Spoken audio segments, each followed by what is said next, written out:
Hey everyone, welcome back to the channel. My name is Alfie Robertson, and in the last 12 months, I've successfully built a 7-figure business online as a personal trainer. Now, my background was not in personal training, just a passion for fitness, nutrition, mindset, lifestyle, everything that it brings around it. I was working remotely for a startup in Singapore, and I was creating content on the side. Now, this was back in September 2023, and when my content started to take off, that's when everything changed. I got exposed to the experience that brands would pay you, that people would buy services for you. There was an opportunity to sell my goods and services at scale, reach millions of people all around the world. And from that moment on, it's been absolute history. I left my job in December and went all in on content creation.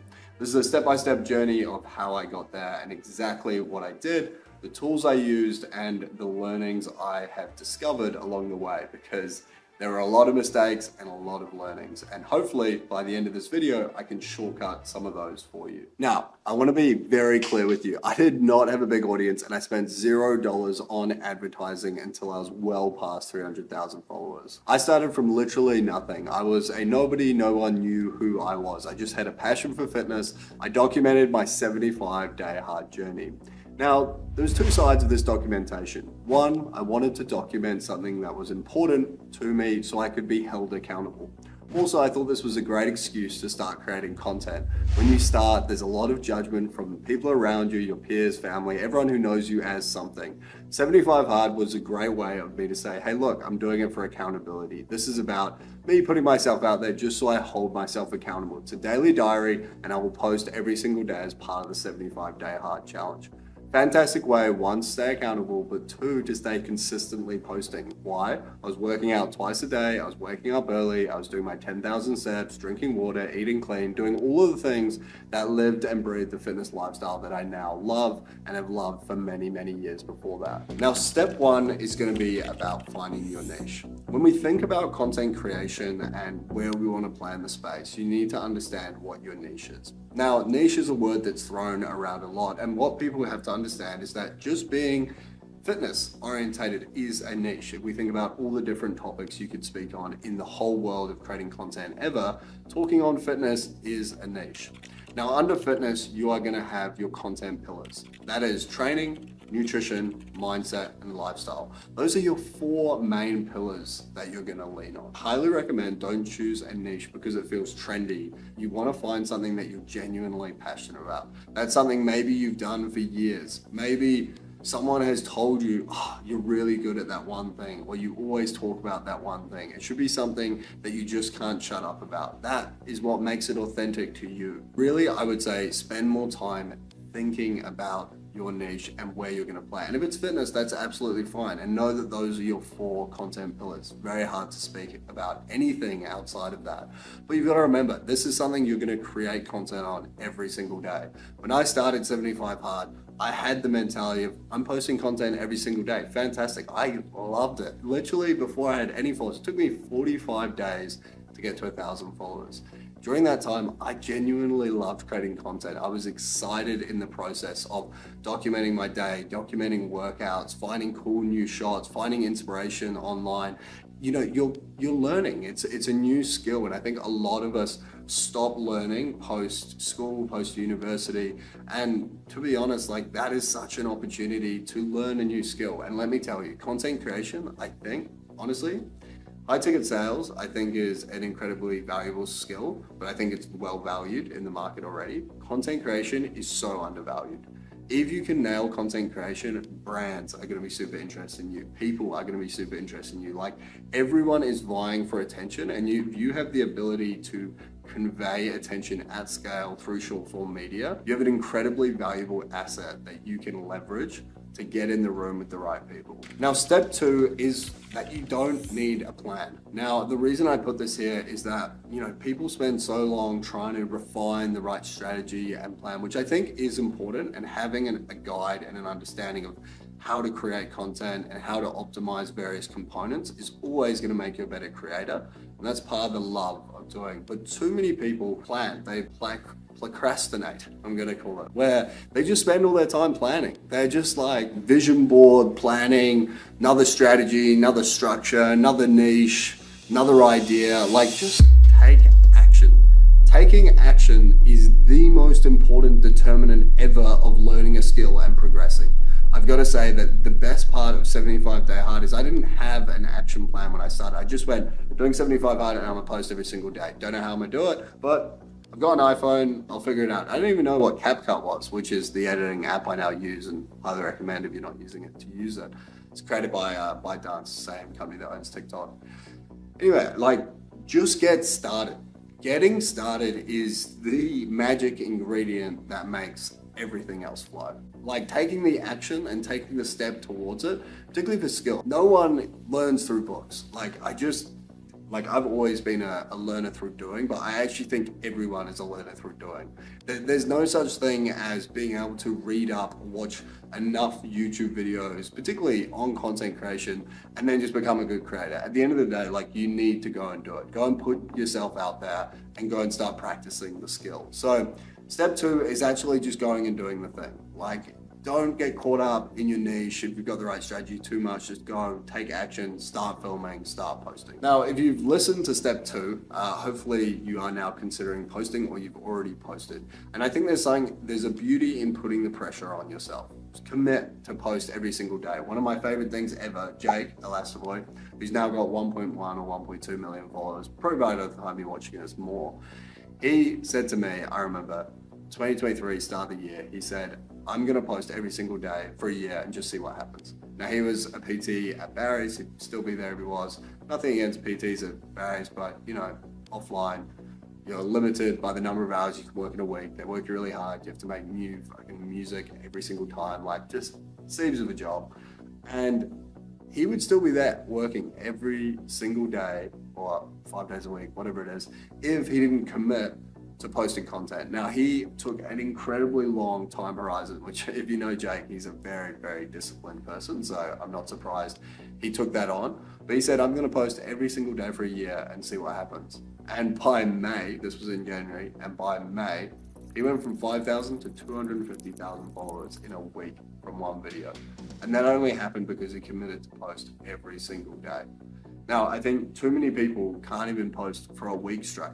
So start small, make it a step, but just commit. Just start posting every single day and start incrementally growing your following. Now, by 45 days later, I'd hit 1,000 followers. Now, you can tell that's a pretty slow and steady growth, but I genuinely really enjoyed it and I had a very positive reaction even early on. I remember posting, and actually really important to create a new account when you start. So I highly recommend you create a new account. Now, I had about 2,000 followers on my old accounts. This was Alfie Robertson, personal, friends, family, whatever, whoever had known me. Now, I was gonna just grow it from there, but I decided, you know what, I'll make a new account just in case, because I don't want to bombard everyone with all my fitness posting all the time. Now, there was 2 really positive things that came out of this. One, this social liberation, which is a strange feeling, but if you've grown up with social media, I think you'll feel the pressure of, posting, even just to friends and family. What's the caption? Is it the right dumps? Is it in the right order? There's a level of social pressure that's put on you to create engaging content, even if you're not making it for a business, which is strange now to think about, but it definitely exists. So creating a new account, I guess, broke me free of all of that. And I knew anyone who was going to follow this new fresh account actually wanted to see my fitness stuff. So I didn't care if I spammed them or put cringe stuff on there, because that 80 something people that followed from the 2000 were all there for the content I was going to be posting. Next, it helped from an algorithm perspective. If we think about the way Instagram works, it sends out your content to 10% of your existing audience. Now, if you've got 2,000 followers like I had, and it sends it to 10%, and 200 of them are randomly selected, and you put some fitness content in front of them. Now, let's say those 200 look at that and go, yeah, not for me. Now, that's telling Instagram, this is a shit piece of content. Don't send it out. Followers are followers, never gonna see it, right? As opposed to on Alfie Gets Hard with my 80 followers, yes, 10% is only 8, but if those 8 are passionate believers commenting saying, yes, Alfie, you go, you good thing, then what that results in, their followers see it, and so on. And it breeds this growth and this engagement. And now Instagram looks at it as a percentage, right? Like how many people are engaging. It's not looking at 8 versus 200. It's looking at, of those 8, what percentage engaged. So really, you want to dial in your engagement and you want people following your account that are actually there to see your stuff. And this goes all the way through. As you begin growing your account, you've got to be thinking, why are people following my account? If you look at your top performing reels, Instagram provide this to you. If you look at your top performing reels in the Meta dashboard and attribute by followers, what topics are you speaking on? What themes are you touching on? This is really important as you grow your account, to continuously stay in touch with your following and be like, why are people actually connecting with me and following? And I think your follower attribution is the best metric to be looking at. The reason being is that someone's seen your reel or seen your post, come to your account and said, yes, that aligns with whatever you put out and that aligns with me. So it's a really good indication of why people connect with your content. Now, if we fast forward to 45 days and we've got 1,000 followers, then it really starts to ramp up. And that's the thing of social media. The way I like to explain it is you're coming up to a glass wall, and your goal of posting, going viral is shattering the glass wall. Now, there's lots of panes of glass and we don't always see all the panes behind it. We just see the one in front of us. We get our bat and we swing, and that's posting. And every time we get our bat and we swing, we're essentially trying to break the glass pane. Now, the thing about content is we don't know which swing is going to break it. Now, we can work on our technique, we can work on our velocity, we can work on our hip position, our leg position, our flick of the wrist. We can do a lot of things to dial it up, and those things are like hooks. What topics are we speaking on? What themes are we speaking on? How are we speaking about it? What shots are we using? What editing style? What captions? What audio? All of the components that make up viral video. And the best way to do that is look at some of the best swingers out there and model their swing and try and get it as close as possible. But the point I'm trying to make is we don't actually know which swing is going to break the glass. The only thing we do know, if we don't swing, that glass is never going to break. And it's really important because you actually don't know when the next reel you post could be the viral reel. And that viral reel could change everything. Because when you get one, what often happens is it sets off a bit of a chain reaction. A bit like breaking glass, if you hit it hard enough, sometimes it can break multiple panels at once. If you have the ability to break multiple panels at once, then that is your opportunity to lift your whole account up. So I went from 1,000, then it hit 10,000 within a week, and then it started really climbing from that. Now I took this opportunity and started grinding the content. I've never committed so hard to the content creation process.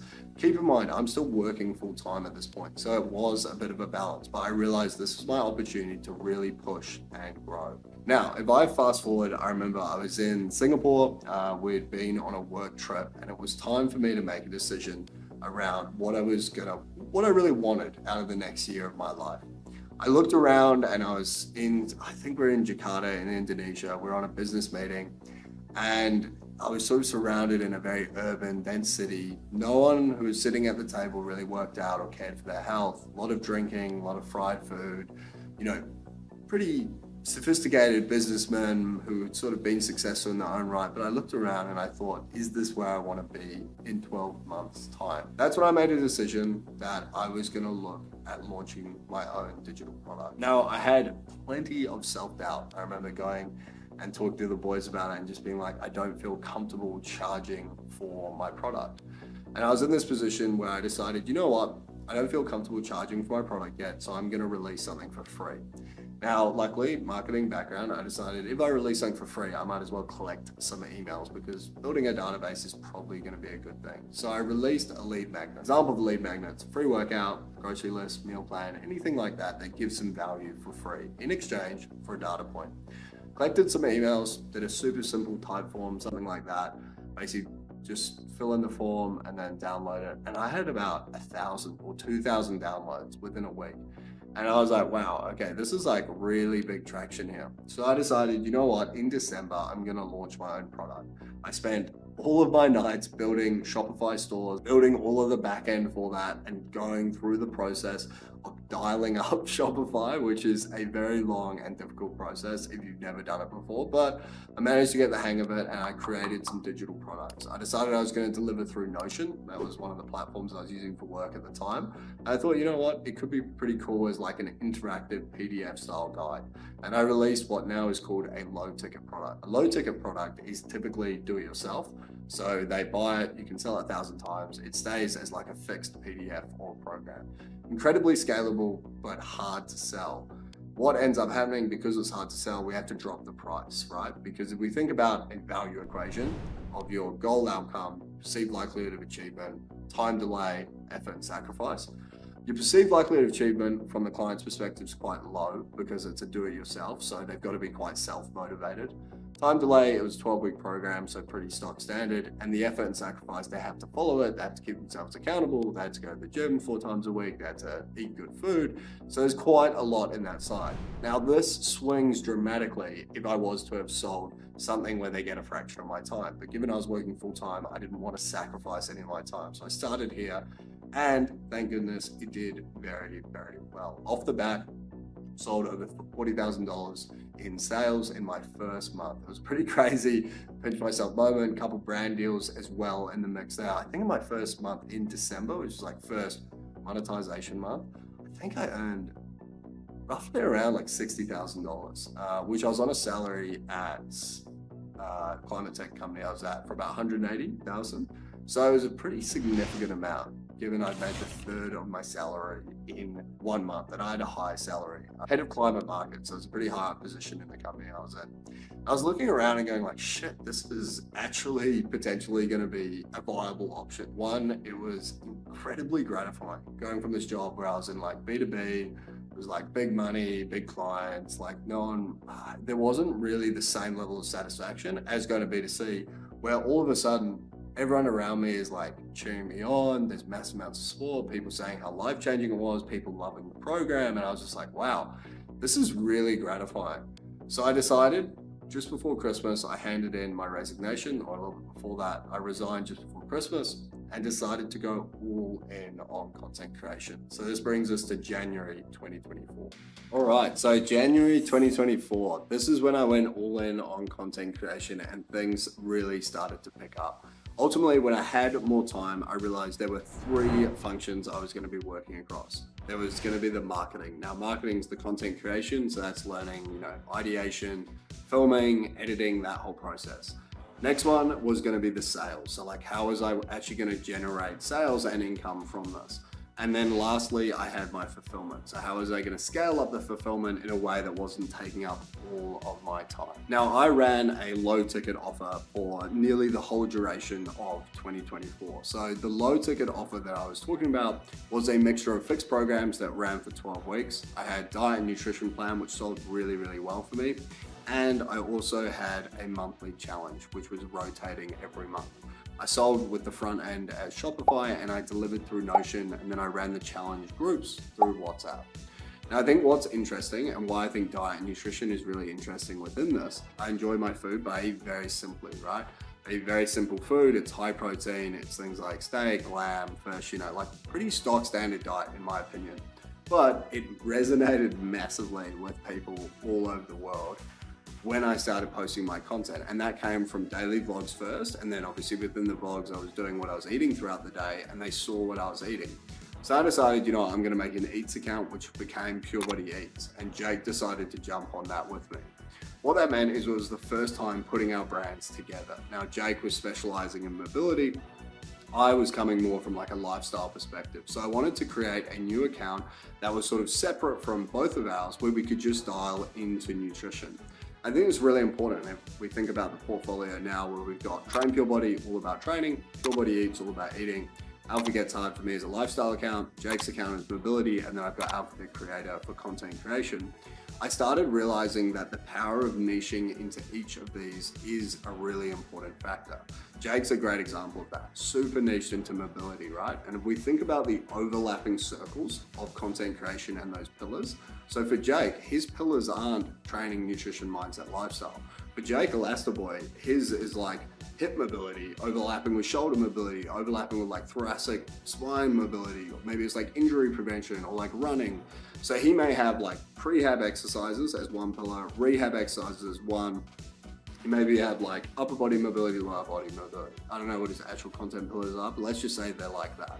And if we think of content pillars like overlapping circles, the probability that someone who is interested in warm-up exercises to avoid injury for their running is also going to be interested in like cool down stretching after a workout is incredibly high, right?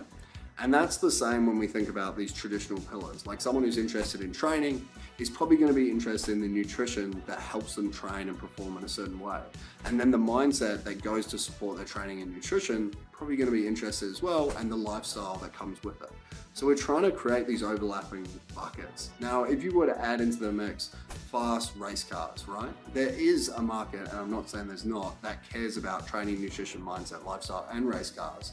But it's just a hell of a lot smaller than if you just went into race cars. Or, like crossing two different niches of like race cars and training. It becomes harder because your target audience becomes smaller. And the issue we run into is that if you built an account around training nutrition and now you want to speak about race cars, is that when you speak on race cars, there's only a small subsection of your existing audience that care about that. So every time you roll the dice and step up to the bat and try to go for a swing, it's sending it to an audience that care about training nutrition and maybe not fast cars. So what that results in is just a lack of engagement. And that's why it's quite hard to pivot accounts as well. So it's really important to be thinking about why are we building accounts sort of the way we are. And this is what's called being pigeonholed. And as you grow your audience, sometimes you can get pigeonholed into one thing because a reel that you may not expect to do really well can take off. And as a result of that, you then start dialing into that and making more of that reel because you can get the feedback that's positive from your audience. All of a sudden, your account's all in on mindset, or all in on lifestyle, or all in on training, all in on nutrition, something that you may not have necessarily expected. It's not a bad thing, it's just to be cognizant of it. Why do people follow you? It's important to remember early on that you need to deliver a lot of upfront value. People aren't going to care about you. No one cares about you. People don't care about me. They don't care about anyone. They care about themselves. You need to deliver value. And that's like the most important thing ever, is delivering value in your content. What can they take away from it that's going to deliver some value in their life? Yes, it may have seemed like an overnight success starting in September, going all in December, and now building a 7-figure business in the last 12 months. But this came on the back of 10 years of training, nutrition, and living and breathing what I do. Both Jake and I, my housemate, Elastiboy, we love fitness. We genuinely have an enthusiastic passion for this. We have the last 10 years, and we've absolutely dialed in our training in the last couple years. That resonated online, and the way social media and the landscape is today, you can't hide things. You can't pretend to be something that you're not. The reason being, you've got this device with you nearly everywhere you go. You have the ability to document things daily, by the second, by the minute. The reason, you can't hide. If you're not someone who's a morning person and gets up early and goes for runs, there's only so many times you can fake that until maybe you become that person. So I think that's really important to understand is, yes, it may look like an overnight success, but there's been 10 years of training, dialing in the nutrition, really a love and passion for moving our body and feeling fantastic before we started creating content that I think is one of the cornerstones of why we were successful so quickly. Beyond that, the keys to success, and I think what set us apart, was having a thirst for the knowledge and the understanding of the business as well. What I found online is that some creators are out there, they're happy to create content, stand by products, and just be an influencer. What I said from day dot is I'm not an influencer, I want to build great businesses. I've used my content to reach a massive audience and then offer them valuable services in exchange for money, because that's where value and the exchange happens. And basically the end of that is creating a huge and profitable business. I had my girlfriend, my friend, a whole team in the VAs. We have a 20 plus sales team for Pure Body across the US, Australia, and the UK and Europe. And then now we're doing the same for Amplify as well. And the reason being is just a thirst for knowledge, a thirst for understanding. It's been a lot of late nights and hard work. I won't pretend that it hasn't. But if you truly love something, it doesn't really feel like work. And the opportunity it's given me not only to employ the people I love, look after the people I love, but go and travel, see the world, meet people, network, has been almost endless, to be honest. And it's only 1 year in. So I cannot wait for what 2025 has to offer. All right, so we're progressing through the year. Now, I was very fortunate to travel. If you guys have seen this post, got it in front of me. If you guys have seen this post, you will see that I did a lot of travel in this year. So we went to Peru with Miles, who now creates content. Funny little side story. Marley was like one of the non-believers of content creation, I would say, in the nicest way, and I love Miles to death. we are great friends, and I hope we always will be. But he was definitely pretty apprehensive with content, both from the perspective of someone who's living with two content creators, because it is very intense. You know, we're filming everything. We're filming our food. We're filming running. We're filming at the beach. Like, you are, by definition, you're creating content, and it becomes very life-consuming. Now, Miles was very negative in the beginning, and we sort of managed to convince him otherwise. But he went off to Peru for 3 months and got a little bit of time there. We hiked over Salcante. We went to Machu Picchu, which was an amazing experience. And we inevitably ended up convincing him to create content, but that was months down the line. But I think the point I was making is it was this big jump where I could now travel anywhere I wanted. I was pretty fortunate in my last job. I got a lot of travel and a lot of perks with it, but this was traveling off my own back. I could go wherever I wanted and I could go start exploring the world.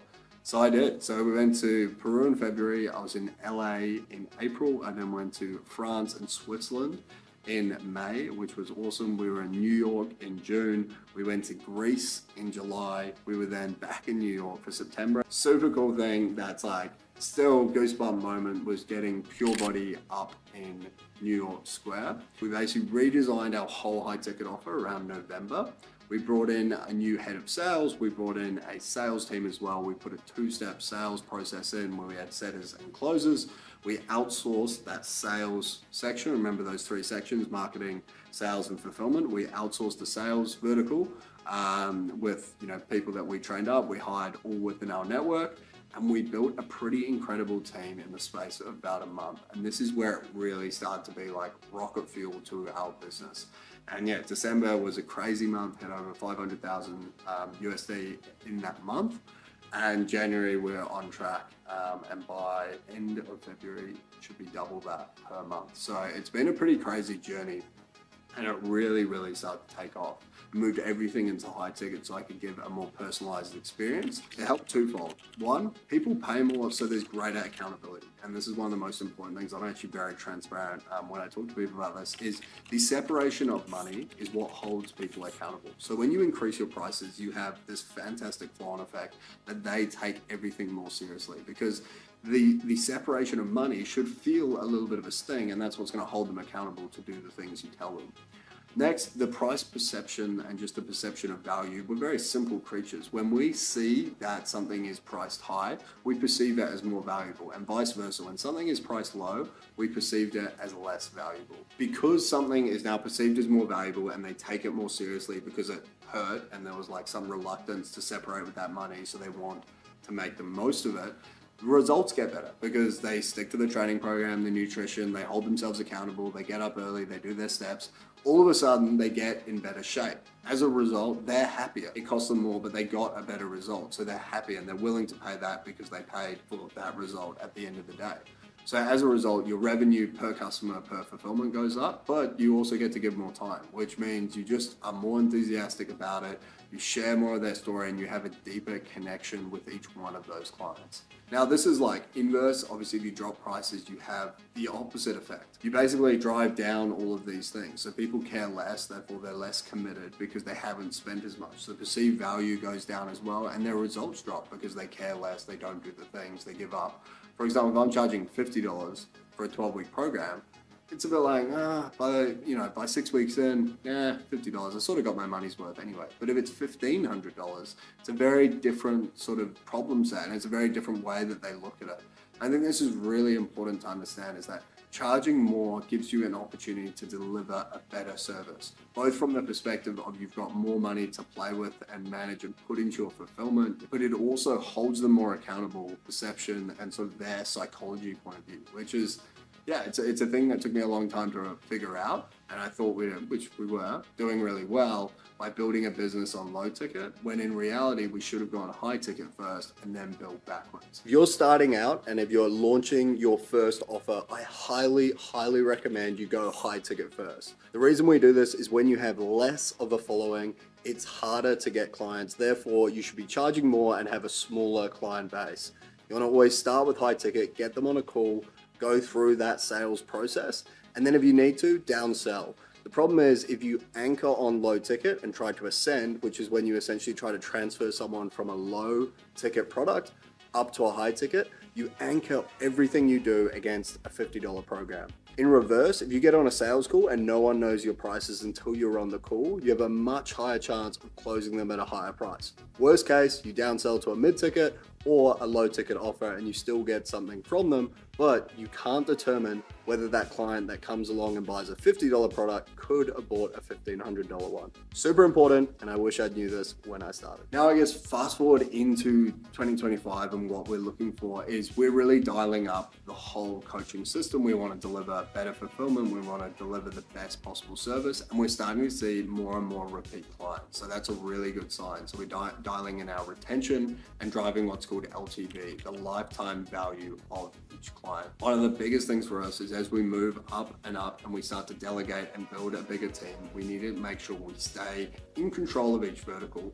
Content creation, the marketing, the sales, so how do we manage that team and ensure that they're all incentivized, all working in the same way and selling ethically, which is a really, really important thing for us in the business, is making sure that we're not pressuring anyone in. When we're selling things like fitness, we are dealing with confidence and with people's emotions, and we want to make sure everyone's in the right headspace when they're joining our team and when they're joining our program.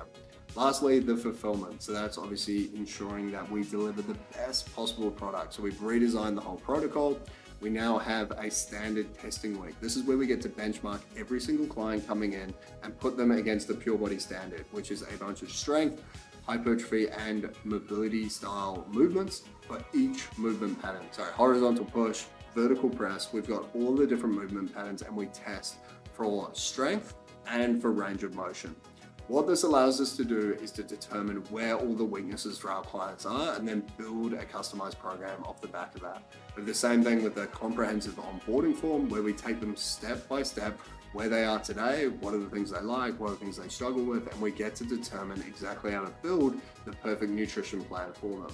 I think in 2025, we're going to bring on more coaches and accountability coaches to really ensure that everyone gets the best possible experience they can. I love a model where we could have some coaches dialing in and calling clients every single day, like another layer of accountability beyond the in-app messaging and the calls with Jake and I. Also, I want to get back into the content creation. I've been heavy in the business side towards the end of last year. I want to get back into the content creation side. Just hired Stella, one of our very good friends, to sort of sit in a creative director position. So hopefully she can liaise with the editors and I can just liaise with her. So sort of trying to create a funnel of communication going through her. I think biggest takeaways, and if I was to say to anyone, what do you need to be successful as a content creator? To be successful, you just need to do what most people aren't, which is consistent. And that's consistent across your posting, it's consistent across your sales channel, opening new conversations, messaging people, just going all in on that. And it's consistent on your fulfillment and coaching as well, and ensuring that your clients are getting the best possible experience. You can do those things and remain consistent and commit to learning these new valuable skills and accepting that a valuable skill is hard to learn. It's fucking hard to learn, but that's what makes it valuable. You just have to be what most people aren't, which is consistent. So dive into the skills. They're hard skills to learn, but by definition, what makes them hard is that they're valuable once you have them. Now, if you are interested in seeing if you're a good fit for Amplify, this is where I help people launch, grow, and scale their social media. Then you can click the link below. I'll leave it at the top of the description. You can apply through there and my team will take you through step by step where you are today. And if you're a good fit, they may offer you a position into Amplify. We take limited selection and we work across fitness enthusiasts, coaches, both offline and online, that are looking to transition and grow successful online businesses in 2025. As always, thanks for watching.